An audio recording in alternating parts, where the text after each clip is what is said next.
مولاي صل وسلم دائما أبدا على حبيبك خير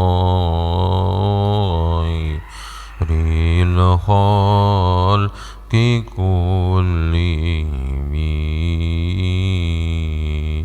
هو الحبيب الذي ترجى شفاعته لكل هول من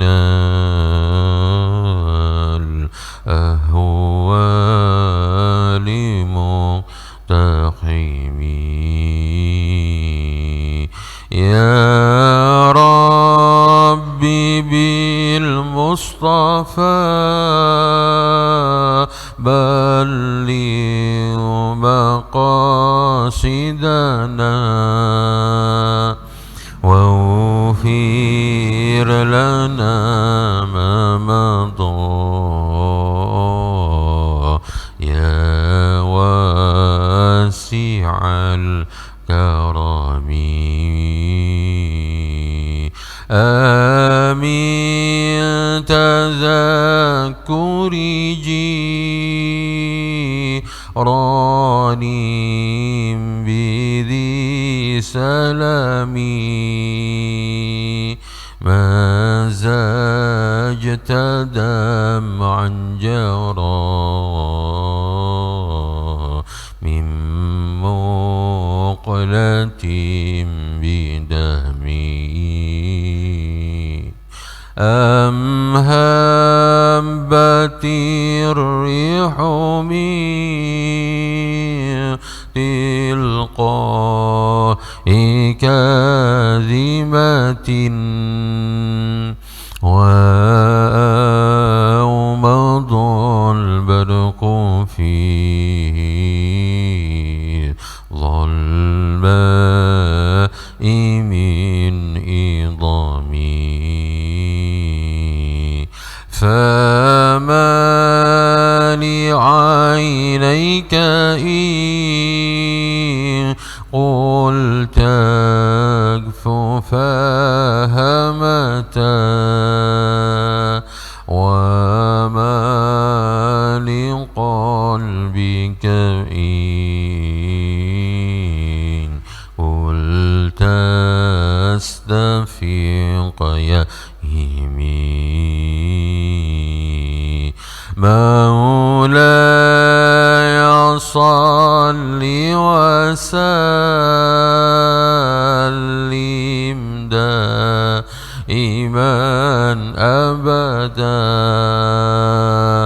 على حبيبك خير الخلق كلهم. هو الحبيب الذي ترجى شفاعته لكل هول من الأهوال مقتحم. يا ربي بالمصطفى بلغ مقاصدنا واغفر لنا ما مضى يا واسع الكرم.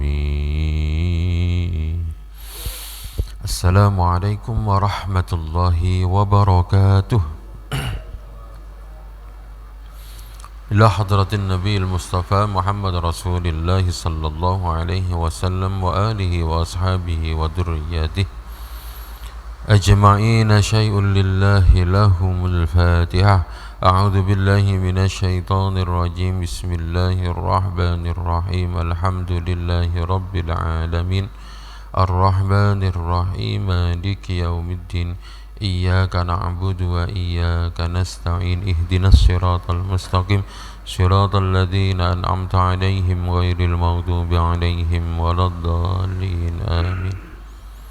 ثم إلى حضرة آبائنا وآبائكم وجدنا وجدكم وأصولنا وأصولكم وفروعنا وفروعكم ومن حولنا ومن حولكم، وخصوصا إلى جميع مشايخنا وأساتذتنا. شيء لله لهم الفاتحة. أعوذ بالله من الشيطان الرجيم. بسم الله الرحمن الرحيم. الحمد لله رب العالمين الرحمن الرحيم مالك يوم الدين. إياك نعبد وإياك نستعين. اهدنا الصراط المستقيم صراط الذين أنعمت عليهم غير المغضوب عليهم ولا الضالين آمين. Kangge hajat kula panjenengan sedaya, hajat dunya akhirat kita, mugi-mugi sedaya mawon dipun ijabah kalian Allah. Kita sedaya diparingi keluarga ingkang sakinah mawaddah warahmah, putra-putri ingkang saleh salehah, rezeki ingkang jembar kathah barokah, akhir hayat kita dipun paringi husnul khatimah. Al-Fatihah. A'udzu billahi minasy syaithanir rajim. Bismillahirrahmanirrahim. Alhamdulillahi rabbil alamin arrahmanir rahim maliki yaumiddin. Iyyaka na'budu wa iyyaka nasta'in. Ihdinas siratal mustaqim siratal ladzina an'amta 'alaihim ghairil maghdubi 'alaihim waladdallin amin. Rabbi shrah li sadri wa yassir li amri wahlul 'uqdatam min lisani yafqahu qawli. Rabbi zidni 'ilman nafi'ah warzuqni fahma. A'udzu billahi minasy syaithanir rajim. Bismillahirrahmanirrahim. Walamma ja'ahum kitabun min 'indillahi musaddiqun lima ma'ahum wa كانوا من قبل يستفتحون على الذين كفروا فلما جاءهم ما عرفوا كفروا به فلعنة الله على الكافرين. Al-ayah. Sadaqallahul Azim. Kita mulai dengan membaca niat. Kita tetapkan di dalam hati bahwa niat kita, duduk kita di majelis niki dalam rangka mengikuti tindak lampai Kanjeng Nabi, perintah Gusti Allah, niatkan taqarrub ilallah. Bismillahirrahmanirrahim. Nawaitul i'tikaf sunnatan lillahi ta'ala. Kaping kalih, segala puji bagi Allah yang telah banyak memberikan nikmat kepada kita. Termasuklah ketika Allah memberikan gambaran bagaimana hinanya orang-orang yang mempunyai sifat iri dan dengki. Digambarkan di dalam ayat yang akan kita pelajari nanti, supaya kita tidak termasuk dari golongan orang-orang yang iri dan dengki. Maka peringatan ini harus kita syukuri supaya nikmat Allah semakin lama semakin bertambah. Alhamdulillahi rabbil alamin. Yang ketiga, Allahumma salli ala sayyidina Muhammad. Allahumma salli ala sayyidina Muhammad. Allahumma salli ala sayyidina Muhammad. Manusia paling sempurna, manusia paling dekat dengan Allah, manusia yang seandainya beliau itu berdoa agar dimudahkan saja semua hidupnya pasti akan diijabah. Tapi Nabi tidak memilih untuk itu. Nabi memilih untuk menjadi contoh bagi umatnya. Maka beliau kadang-kadang digambarkan menjadi sosok seorang yang kaya. Di lain waktu sisi kehidupannya yang lain, kadang-kadang beliau harus menahan laparnya sampai harus diganjal dengan batu. Kadang-kadang beliau juga mendapatkan nikmat, kadang-kadang juga mendapatkan satu ujian. Semua itu beliau lakukan, beliau lakoni dengan ikhlas dalam rangka untuk memberi contoh kepada kita agar kita mudah untuk menjalani hidup ini, karena hidup kita ya begini-begini saja, tidak akan jauh-jauh dari apa yang ada di dalam Al-Quran dan di dalam hadis. Maka kita perlu contoh yang sempurna agar kita mudah menjalani kehidupan ini. Allahumma salli ala Sayyidina Muhammad, Allahumma salli ala Sayyidina Muhammad, Allahumma salli ala Sayyidina Muhammad.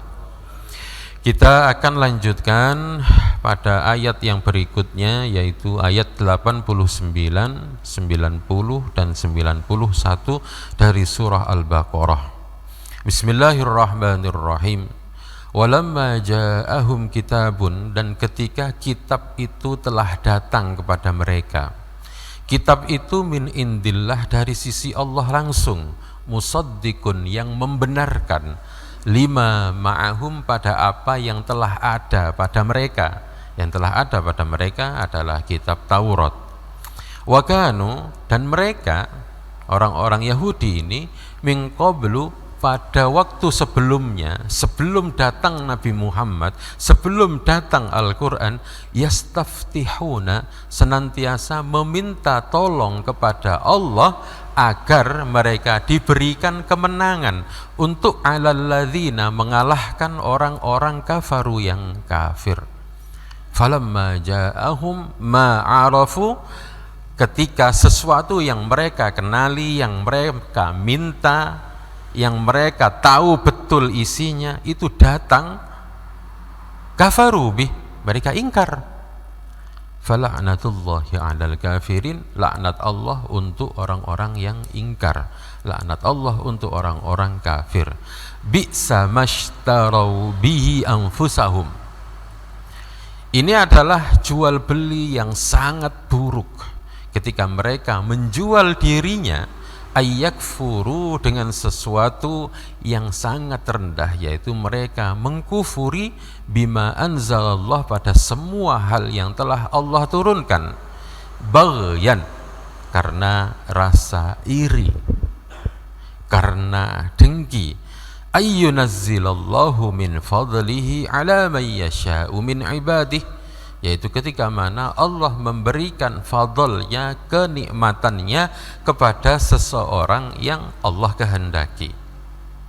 Faba'u, maka mereka mempersiapkan diri, menyiapkan diri, seolah-olah mereka meminta sendiri, bighadabin, untuk meminta kemurkaan Allah, ala ghadabin, kemurkaan di atas kemurkaan, kemarahan di atas kemarahan. Walil kafirina adzabum muhin, orang-orang kafir akan mendapatkan siksa yang menghinakan.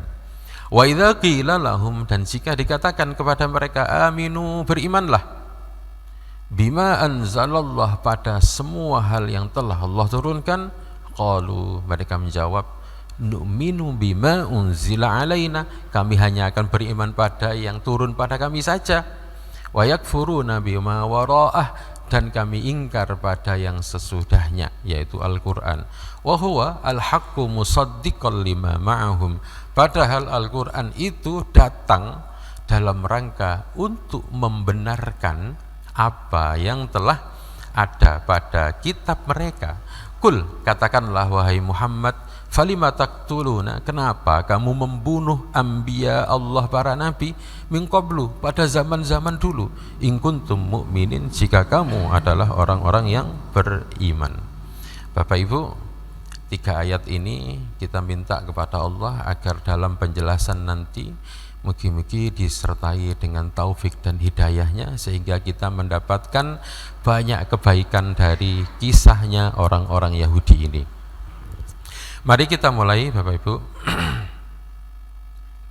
Seperti yang kita tahu bahwa di Madinah itu ada banyak suku.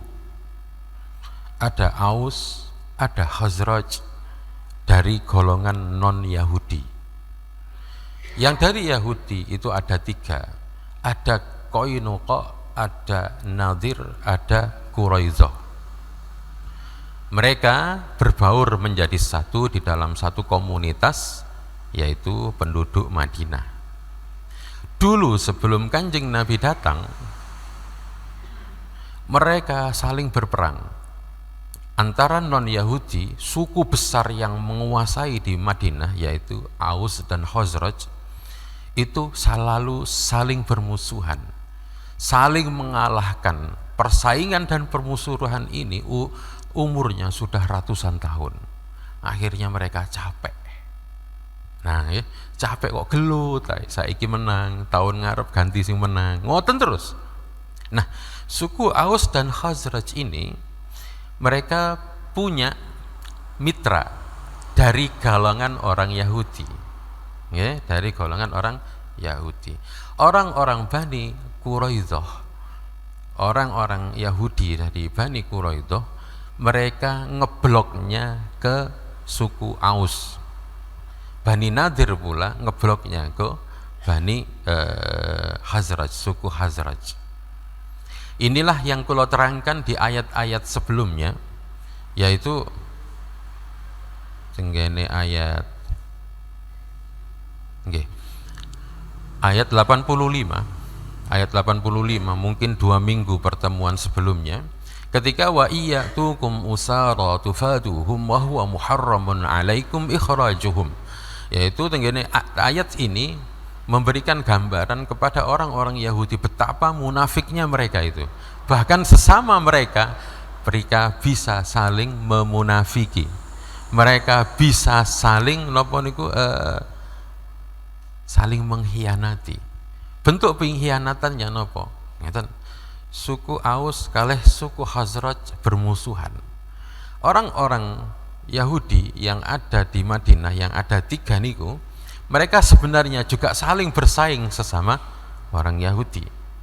Agar mereka mendapatkan nopo niku posisi yang tertinggi, mereka akhirnya gandeng dengan suku yang lebih besar, yaitu Aus dan Khazraj. Karena orang-orang Quraidah itu sudah bermitra, berkoalisi dengan Aus, maka Bani Nadir pun berkoalisi dengan orang-orang Khazraj.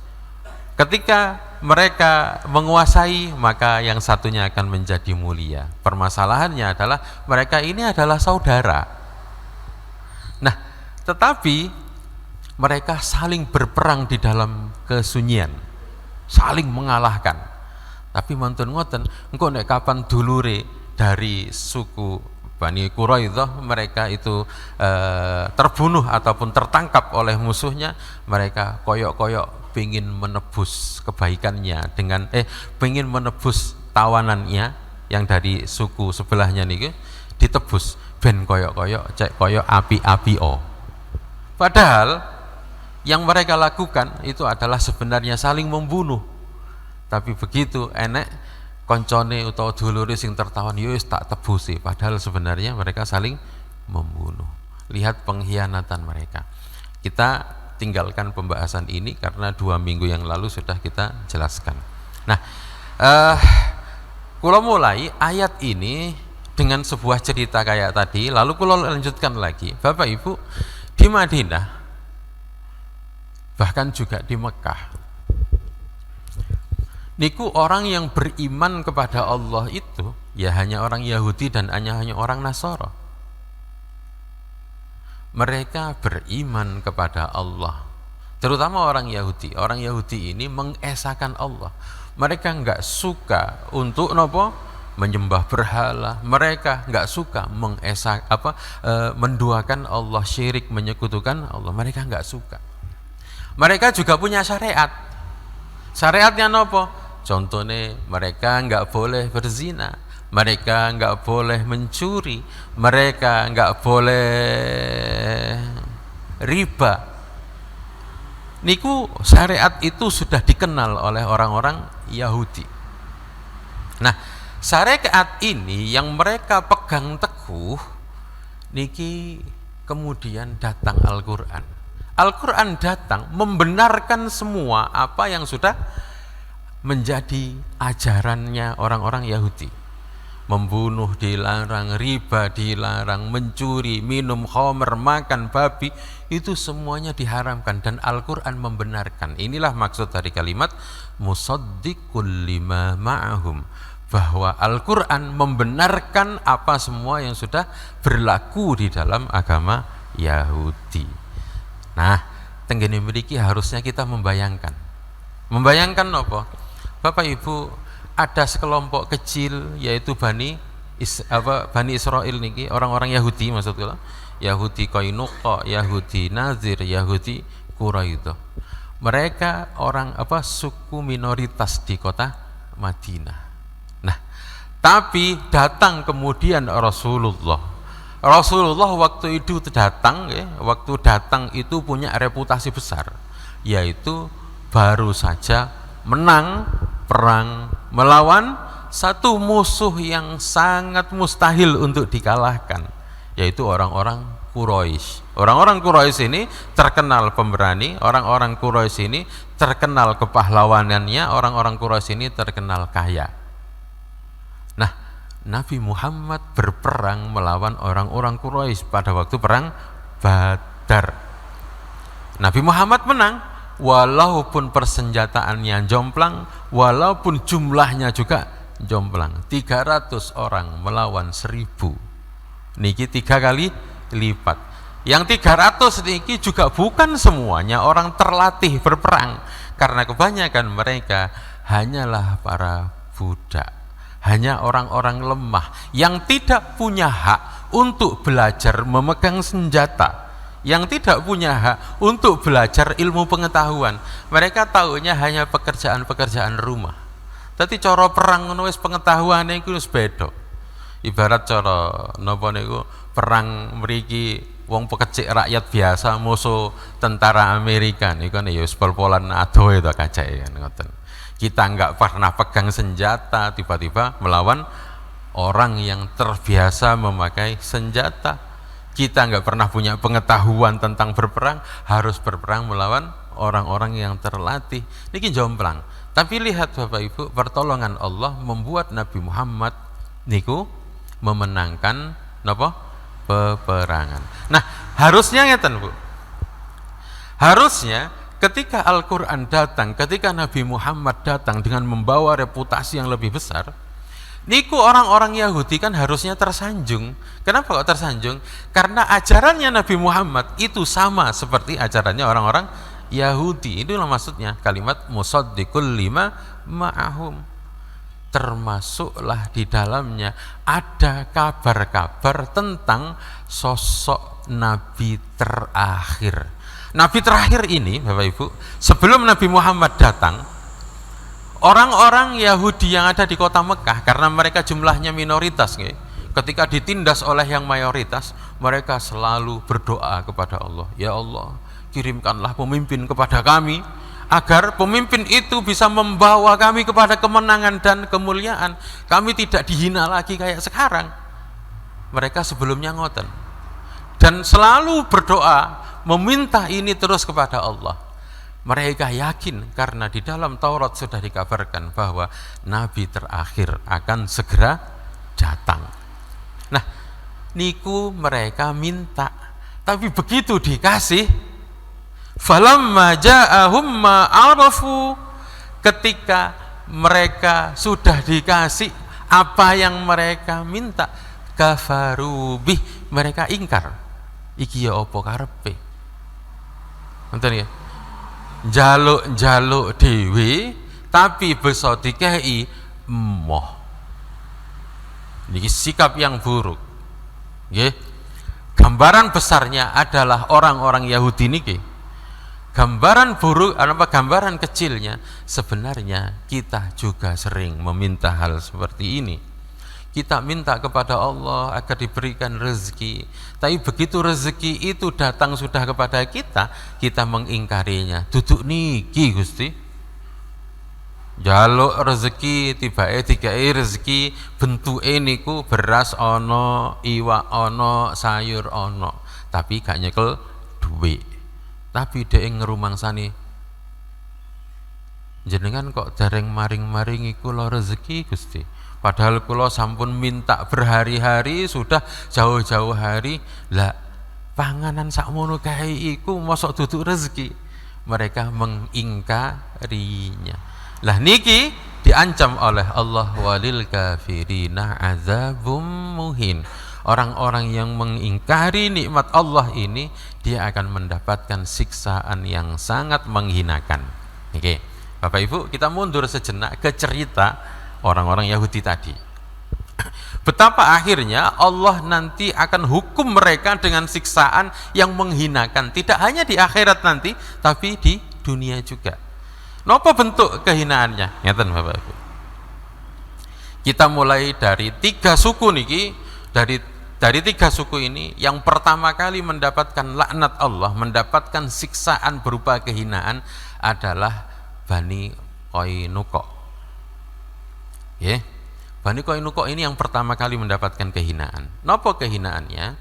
Jadi ketika Rasulullah pulang dari perang Badar, semua penduduk Madinah, wong Nasrani, wong Yahudinya itu merayakan kemenangannya itu bersama-sama.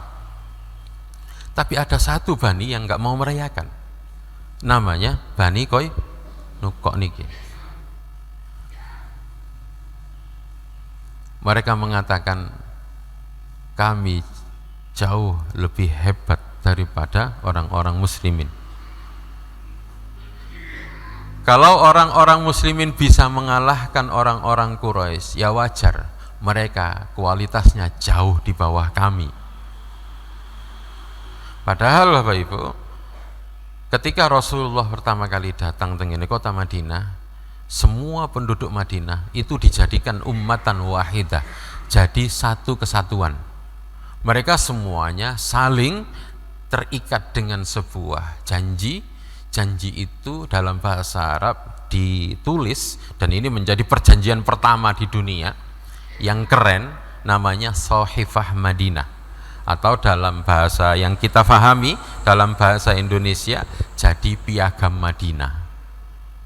Di dalam Piagam Madinah ini ada perjanjian-perjanjian.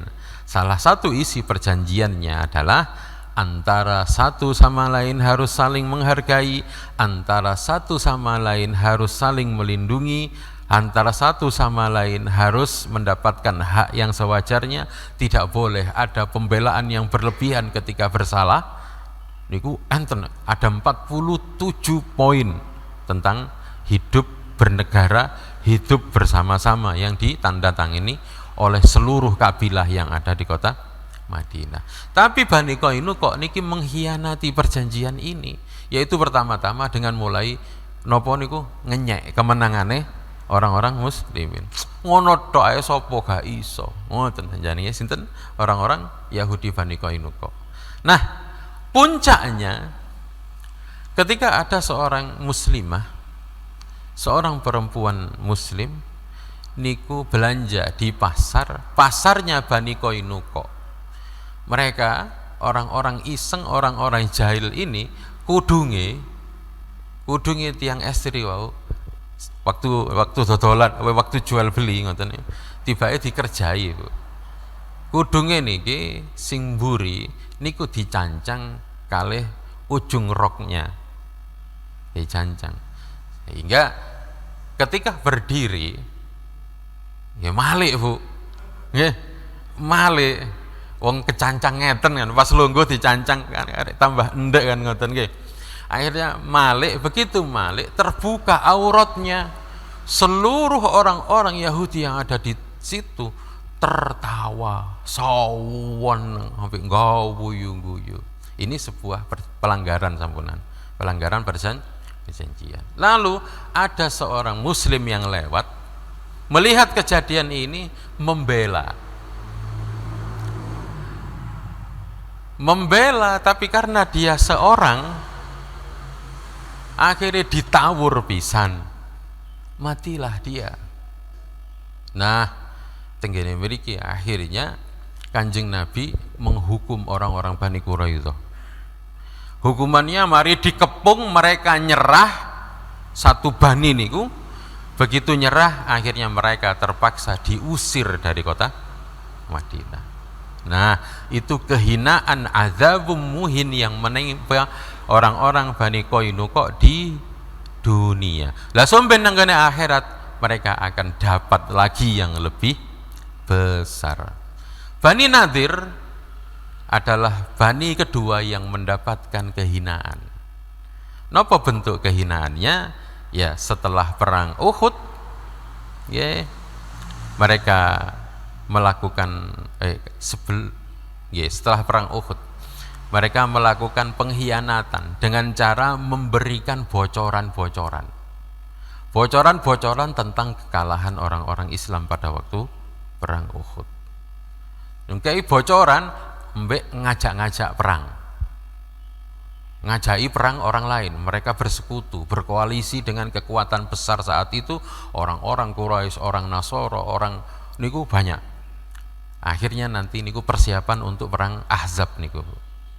Nah, tenggene mriku pengkhianatannya Bani Nadir ini nggak bisa diampuni karena mereka telah membocorkan hal-hal yang sangat penting, membocorkan kelemahannya orang-orang Islam.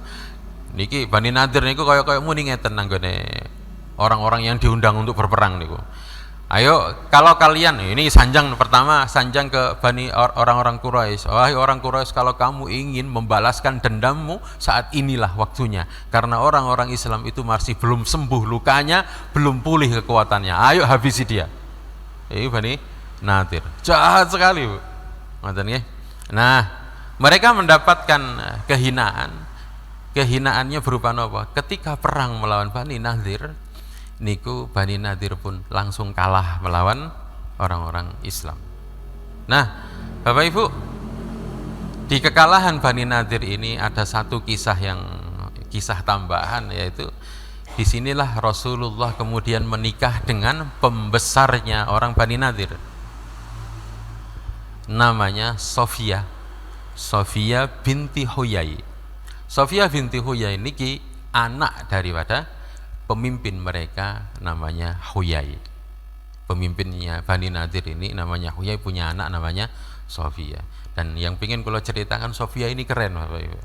Karena dia jauh sebelum Nabi sudah tahu kalau dia akan menikah dengan Nabi. Jadi ada dua orang istri Nabi yang sudah tahu bakal menikah dengan Nabi ketika dia sebelum jadi istrinya. Yang pertama adalah Khadijah, yang kedua adalah Sofia. Ngoten nggih. Jadi Khadijah niki belum jadi istrinya, bahkan Nabi Muhammad belum diangkat jadi nabi, Khadijah sudah bisa membaca. Lewat pengetahuannya yang dibaca di dalam kitab Taurat dan di dalam Injil, dibaca kabeh, akhirnya Khadijah yakin Nabi yang dijanjikan menurut kitab ini sudah sangat dekat dan saya sudah bisa merasakan kedatangannya. Sampai dia ini bersumpah, saya tidak akan menikah kecuali dengan orang ini. Wah, itu keren itu. Itu karena keyakinannya, karena pengetahuannya melahirkan keyakinan. Dan akhirnya beneran menikahlah dengan Nabi. Kita lanjutkan cerita kehinaan yang didapatkan oleh orang-orang Yahudi tadi. Jadi kehinaan pertama, orang-orang Qainuqa diusir dari kota Madinah. Yang kedua, Bani Nadir kalah perang musuh Nabi. Yang ketiga, Bani Quraidah. Bani Quraidah niki adalah bani terakhir yang ada di kota Mekah. Beliau orang Bani Quraidah niki kehinaannya niku rupane niku ngeten. Jadi mereka juga melakukan pengkhianatan, termasuk bersekongkol dengan orang-orang pada waktu perang Khandaq, pada waktu perang Ahzab. Niki Bani Quraidah pelakunya. Lah, di situ Bani Quraidah niku setelah orang-orang perang Ahzab selesai, koalisinya Bani Quraidah itu kalah, otomatis Bani Quraidah juga melemah, ngoten-ngoten dikepung oleh orang-orang Islam, bentengnya ngoten-ngoten mereka menyerah. Nah, di sini Di antara yang paling hina di antara tiga niku ya Bani Quraidah niki melas sekali. Kenapa? Karena akhirnya setelah mereka menyerah, Nabi tidak menghukumnya sendiri. Aku mau menghukumi orang-orang Quraidah ini. Biarkan Sa'ad saja yang menghukum. Nah, Sa'ad ini siapa? Sa'ad ini adalah mitra koalisinya Bani Quraidah yang dari suku Khazraj. Ingat, suku besar penduduk mayoritas di kota Madinah niku kan ada dua, Aus dan Khazraj. Khazraj ini melindungi sinten? Melindungi orang-orang Bani Quraidah karena dia mitranya. Aus melindungi Bani Nadir karena dia mitranya. Dan Nabi Muhammad menyerahkan penghukuman orang-orang Bani Quraidah, tapi hukumnya diberikan kepada Sa'ad pemimpinnya orang-orang Khazraj. Biar Sa'ad saja yang menghukum. Apa kata Sa'ad? Kata Sa'ad begini, saya akan menghukum sesuai kitab mereka, sesuai kitab yang mereka yakini, yang mereka anut. Apa yang ada di dalam kitab mereka, saya tahu betul apa hukuman untuk mereka. Disebutlah kemudian hukumannya, ternyata serem bu, hukuman di kitab Taurat itu bagi para pengkhianat yang tadi. Laki-lakinya harus dibunuh semua, perempuannya yang terlibat langsung juga dibunuh, yang tidak dibebaskan. Yang dibebaskan itu harus dikeluarkan, diusir dari kota Madinah, tidak boleh bawa apa-apa kecuali sangu sak cukupe. Begitu kata Sa'ad, mantun ngoten disewanaken nang ngene Kanjeng Nabi. Terus pun di Kanjeng Nabi, ini hukuman sesuai dengan kitab yang malah mereka yakini. Kata Nabi, ini adalah hukuman yang benar, ini adalah hukuman langsung dari Allah, ini dari langit yang ke-7. Dawuh Kanjeng Nabi ngoten. Laksanakan, dilaksanakan, Pak. Jadi walil kafirina adzabum muhin. Jadi siksaan yang menghinakan itu nyata. Nyata tidak hanya di akhirat nanti, tapi juga di dunia. Oke, Bapak Ibu, ini adalah sebuah gambaran kepada kita bahwa orang-orang yang menentang Allah, orang-orang yang boten sesuai dengan hukum-hukum Gusti Allah, dia pasti akan hina. Dalam kehidupan kita, kita sudah diparingi rambu-rambu kali Gusti Allah. Nek kapan apa jenenge, misale nek kapan entuk nikmat syukuro, niki rambu-rambu. Kalau nggak bisa syukur, maka kamu akan jadi kufur. Kalau kamu jadi kufur, maka nikmat itu tidak akan membawa kenikmatan, tapi yang ada akan menjadi sebuah musibah. Niki hukum, Bu. Hukum yang sudah ditetapkan oleh Allah ini sudah jadi sunnatullah. Artinya siapapun yang menentang aturan ini, ya, enek misalnya kita diparingi nikmat kali Gusti Allah gak gelem syukur, sing ono malah kufur, bentuk kufurnya malah ngaku-ngaku, ini karena kehebatanku, ya karena saya rajin menabung akhirnya saya bisa begini. Niki kekufuran kecil. Percayalah, Allah akan hukum, Allah akan hinakan dia. Karena apa? Karena ini sudah sunnatullah, ini sudah menjadi hukum yang akan diikuti oleh semua makhluk yang ada di dunia niki. Lah tenggene mriki Gusti Allah memberikan contoh yang besar. Contoh besar dan paling parah yang pernah dilakukan oleh manusia, yaitu orang-orang yang gak syukur sama sekali. Kok sakit diaren gak syukur sama sekali? Kalau baleni malih ceritanya, tadi orang Yahudi itu minta kepada Allah agar dikurniakan pemimpin yang bisa membela mereka, membawa mereka kepada kemuliaan. Begitu dikirim oleh Allah nabi yang bisa membawa mereka pada kejayaan, mereka kafarubih, mengingkarinya. Enggak, bukan ini, saya enggak mau yang ini. Ngoten kata orang-orang Yahudi. Inilah kekufuran mereka. Ini kekufuran besar yang pernah dilakukan oleh orang-orang manusia di selama enten donya niki, yaitu njaluk nikmat sing gawedhe. Begitu nikmat gawedhe itu diparingi, mereka ingkar. Dan kita jangan jadi seperti orang Yahudi. Nek dihitung-hitung Bapak Ibu, mana lebih nikmat antara uang yang banyak atau berada di sisi Rasulullah. Kita niki Masya Allah orang-orang yang nggak pernah ketemu dengan Rasulullah, tapi kita merindukan Rasulullah. Bahkan kita rela jauh-jauh datang ke kota Madinah untuk hanya sekedar bersanding, menyapa, ziarah, mengucapkan salam, assalamualaikum ya Rasulullah, lewat di depan niku liwat tok saking kangen nih. Lah orang-orang Yahudi niku didampingi oleh Kanjeng Nabi, mboten para waya napa, didampingi langsung, dituntun langsung, dilindungi, dituduhno jalan yang benar, dituduhno jalan yang membawa mereka pada kemuliaan. Mereka mengingkarinya. Niki kufur cap nopo niki? Nggih, kufur sing paling dukur. Lah, kita berhati-hatilah dengan kekufuran yang model seperti ini. Kita njaluk nikmat dengan Gusti Allah, tapi kita lali. Makanya Masya Allah Bapak Ibu, jenengan nek nyuwun, jenengan fahami. Nek saged ndonga niku kudu faham, mantun ngoten disyukuri. Misalnya jenengan nyuwun napa?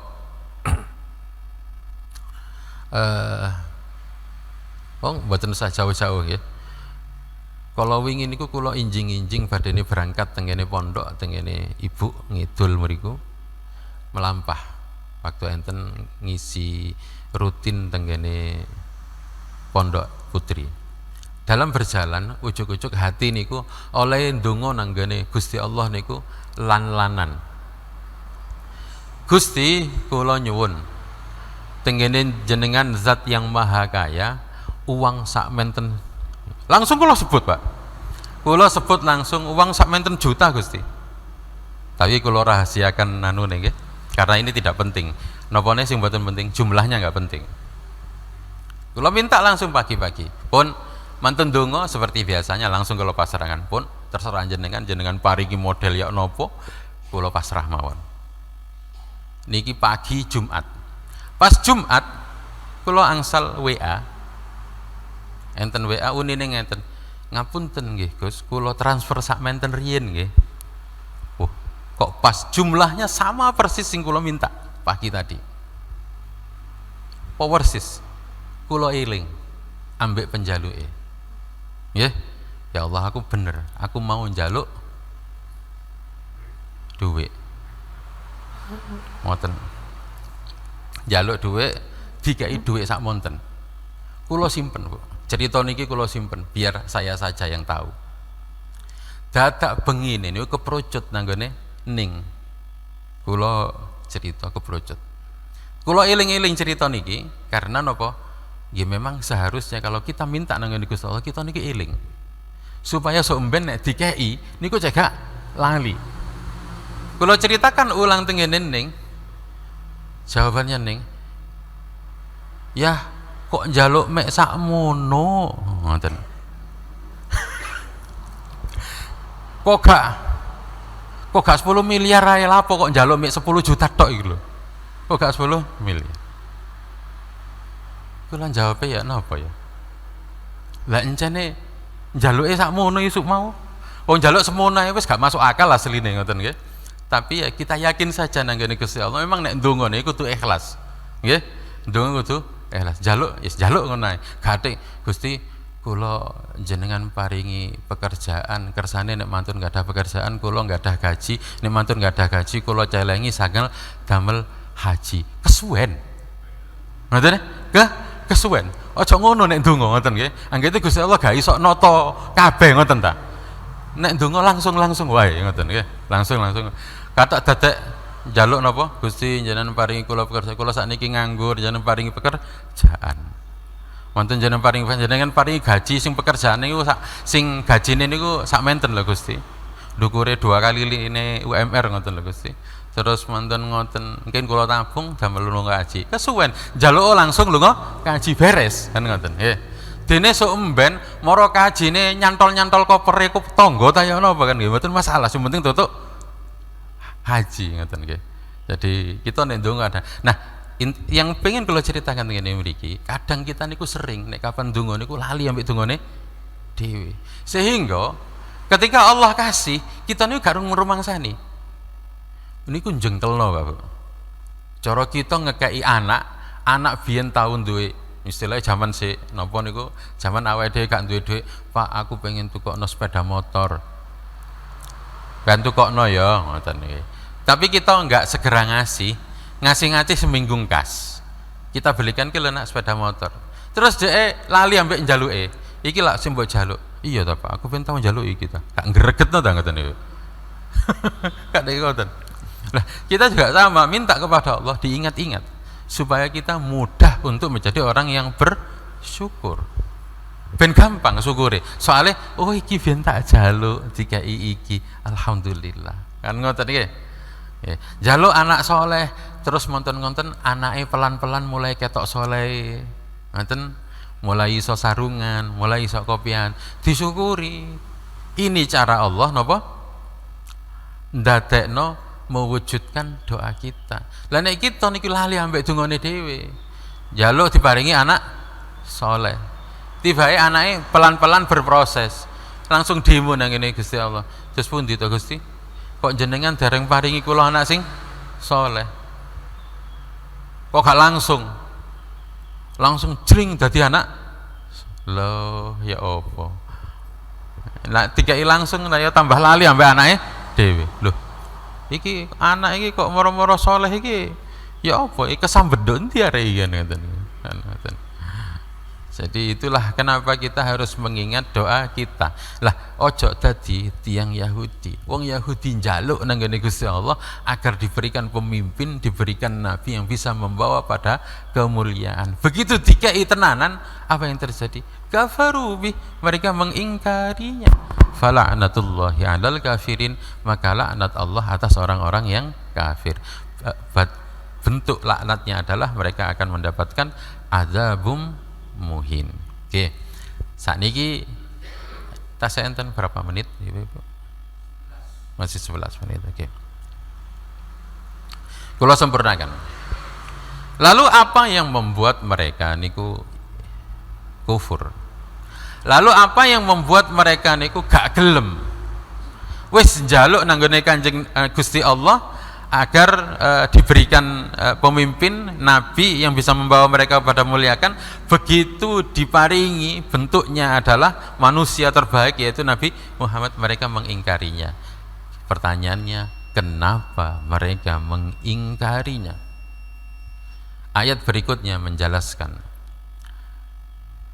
baghyan ayyunazzilallahu min fadlihi ala man yasha'u min ibadihi, karena mereka itu dengki. Kenapa kok mereka dengki? Karena mereka tidak mau melihat ayyunazzilallahu min fadlihi ala man yasha'u min ibadihi. Mereka enggak mau melihat sebuah kenyataan bahwa Allah itu maha berkehendak. Kalau mau memberi fadl keutamaan, ya terserah Allah, jangan terserah orang Yahudi. Nah, Gusti Allah nek paring fadl, nek paring kelebihan, ya terserah Gusti Allah. Tenggene mriki fadl itu diberikan kepada keturunannya Nabi Ismail. Orang-orang Yahudi bukan keturunannya Nabi Ismail. Nah, tenggene mriki lah yang membuat mereka niku gak seneng. Lha apa kok fadhole Gusti Allah dikekno nang gone Nabi Ismail, kok gak nang gone Israil saja? Padahal semua nabi itu berasal dari golongan Bani Israil. Sebut mawon sinten bu sing mboten Israel, Israel semua. Nabi Isa dari golongan Bani Israil, Nabi Musa Bani Israel, Nabi Yahya, Nabi Harun, Nabi Zakaria, semua orang-orang yang pilihan niku enten tengene Nabi tengene Bani Israel. Tapi begitu sekarang fadl itu dipindahkan tengene keturunannya Nabi Ismail, mereka baghyan ayyunazzilallahu min fadlihi ala man yasha'u min ibadihi. Mereka dengki gak gelem nerimo soale lah kok dikekno wong liya. Lah kok sekarang hak kenabian itu ada pada suku lain, pada bangsa lain, kok gak tetap di bangsa Israel saja? Mereka enggak senang. Nah, niki Bapak Ibu, awal mula kekufuran. Jadi karena mereka merasa tinggi, merasa hebat, merasa menjadi bangsa pilihan, ketika ada kelebihan diberikan pada orang lain, mereka mulai gak senang. Gak senang mendatangkan dengki. Dengki mendatangkan kekufuran. Bon, niki cerita Bani Israel. Lalu apa kebaikannya untuk kita? Ngeten Bapak Ibu. Kita niki nate mboten enek tonggo duwe mobil. Itu kan fadl yang Allah berikan kepada orang itu. Lalu kita niki gak seneng. Wong kene sing ngoyo nyambut gawe, kok kuno sing duwe mobil, duwe omah apik. Kok gak aku ae? Ngoten nggih.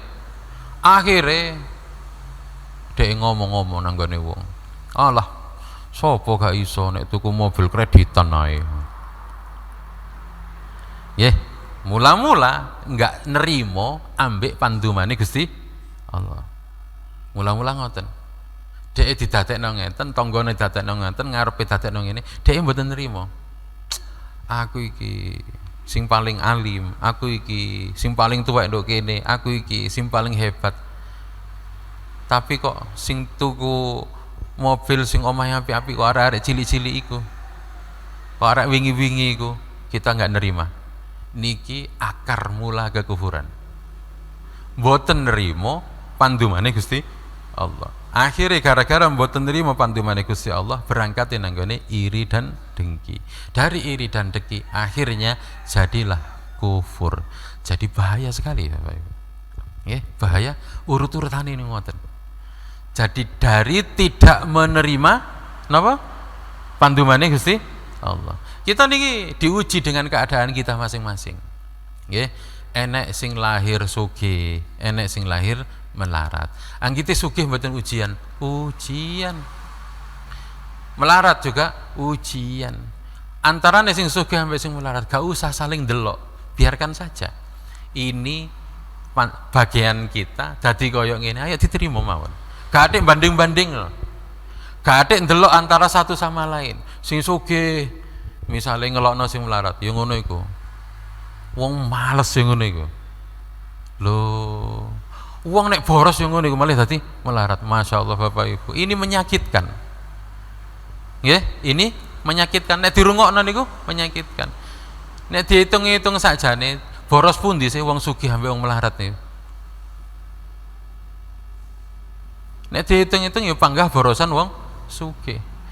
Dadi tiang sugih niku enggak ada hubungannya antarane hemat kali boros. Niku memang fadl.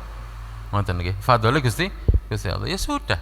Dan fadl ini akan tergantung dari orang yang melihatnya.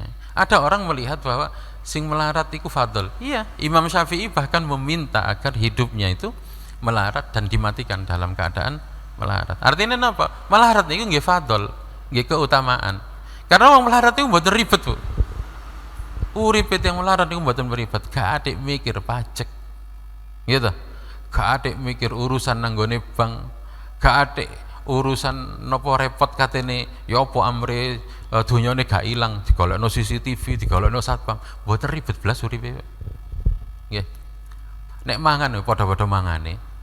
Nek lunga ya padha-padha lungone. Nang ndi wae padha-padha isone. Nah, ini fadl. Dan gawane tiyang melarat niku enteng. Karena nek wong sugih niku bingung napa? Bingung goleke, bingung njogone, ambek bingung ngenteknone, kan ngoten nggih. Nek wong melarat kan mboten bingung njogone. Lah napa sing dijogo? Ngenteknone luwih gak bingung ne. Gak atik dientekno entek-entek dhewe kan ngoten nggih. Mboten ribet, Bu, kehidupannya. Jadi tinggal melihat sisi bagaimana kita melihatnya, sudut pandang. Semuanya adalah fadhole Gusti Allah. Jare wong-wong pinter niku enak. Jare sinten, Bu? Tiang niku nek tambah pinter, tambah ilmune, igone tambah gede, tanggung jawabnya tambah besar. Tapi nek tiang ngapunten, tiang biasa-biasa saja, gak patek pinter, niku sederhana. Niku somben nek ditakoni oleh Gusti Allah niku enggak akeh-akeh. Ngoten. Ilmune digawe apa? Lah Gusti wong ilmu kula niki gadah napa? Tapi nek wong pinter ilmune digawe apa? Jadi pertanyaan besar. Kekuasaannya digawe apa? Jadi pertanyaan besar. Kekayaannya jadi apa? Lah nek tiang sing biasa-biasane enak. Karek noto hati tok. Karek noto hati napa? Nerimo takdir Gusti Allah aku ridho. Enak ngeten iki, Pak. Urip enak ngeten iki. Nggih. Lah niki sedaya kan fadl. Cuman kadang orang itu nggak bisa melihatnya sebagai fadl. Gara-gara napa? Suka melihat fadlnya orang lain, suka melihat kelebihannya orang lain, sehingga yang terlihat di dalam diri sisanya tinggal kekurangan-kekurangan. Awak iki kok koyo ngene, awak iki koyo ngene. Gak didelok apike blas, gak didelok kelebihannya sama kali lihat. Ya, itulah salah satu pentingnya juga kita pandai niki apa niku jenenge menerima ridhone Gusti Allah. Kita nek ngeramut anak, gadah anak, nek terbiasa hanya fokus pada anaknya dewe, pasti nerima, Bu. Pasti napa? Pasti marem. Dadi anak mboten napa niku gak dibanding-banding nawe liya. Oh, iki wingi areke salate mek sedina pisan, saiki tambah dadi sedina pindho. Wis marem seneng pisan. Nggih. Didelok mareng ngono, sesuk maneh tambah dadi saiki sedina ping 3. Seneng, Bu. 4 ping 5. Wingi ngewangi ibuke mek nukokno lombok tok, saiki melok sak nguleke. Seneng, Bu. Karena tidak membandingkan dengan orang lain. Tapi nek dibandingno, ya Allah anake tangga iku lho. Jangankan apa jenenge dikongkon ibu nandur kok diongkon ibu belanja lombok. Anake tangga iku gak trimo ngono. Nandurno lombok ibuke sak sawah sak kedoan. Nek dibandingno ambek niku terus ya loro hati terus, Pak. Nggih.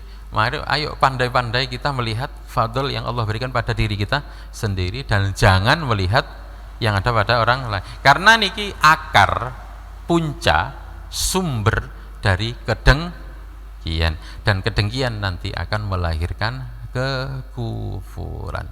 Nah, itu memang cerita ini tentang Bani Israel, tentang Yahudi, tapi sebenarnya ini adalah tentang kita. Nggih. Nek Gusti Allah memberikan contoh tentang orang Yahudi karena saking nemene wong Yahudi. Tapi pun sampai ngeten, alhamdulillah aku gak koyok wong Yahudi. Mboten ngoten. Nggih. Ada hal-hal yang mirip prinsipnya itu seperti orang-orang Yahudi. Naudzubillah. Alhamdulillah rampung Bapak Ibu. Walaupun satu ayat belum kula terangkan, tapi 2 tadi sudah napa niku lengkap penjelasannya. Inti pesan dari ayat 89, 90 dan 91. Bismillahirrahmanirrahim. Wal 'asri innal insana lafi khusrin illa alladziina amanu wa 'amilus shalihat wa tawassaw bil haqqi wa tawassaw bis sabr. Subhanakallahumma wa bihamdika asyhadu an la ilaha illa anta astaghfiruka wa atubu ilaik. Assalamualaikum warahmatullahi wabarakatuh.